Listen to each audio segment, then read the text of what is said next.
ఎంత నీట్గా బతామన్నా కూడా తిరిగి నాకే వస్తుంది.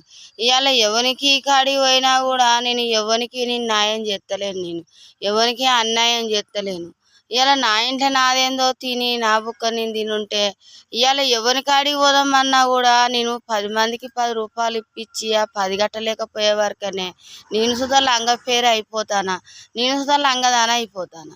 నేను మందికి ఇప్పించుడు ఎందుకు, నేను మందితోటి మాట పడుడు ఎందుకు? అది నేను తెచ్చుకొని 10 రూపాయలు అదే నేను కడుపు తింటే తోటి కట్టంత శక్తి నాకు లేకపోతే వాళ్ళతోటి నేను మాట పడ్డ లాభం. ఈ పైస ఎత్తుకపోయి ఒకడొచ్చి నేను దండం పెడతా కాలు మొక్కుతానని 10 అడకపోతాండ్రు. ఆ టైం వరకనే వాళ్ళకు డబ్బులు ఇస్తలేరు, వాళ్ళతోటి నేను పుట్టెడు మాటలు పడవలసి వస్తుంది. ఇలా మంచి చూస్తలేరు, చెడ్డ చూస్తలేరు. ఒక్క పిల్ల ఉంటే ఒక్క పిల్లకు పుట్టెడు శాపాలు పెట్టించుకొస్తాను. నా చెయ్యి పాడువాడ ఎవరిని నేను అయ్యో అందమన్నా కూడా నా చెయ్యి తిరిగి నా చెప్పకే కొడుతుంది.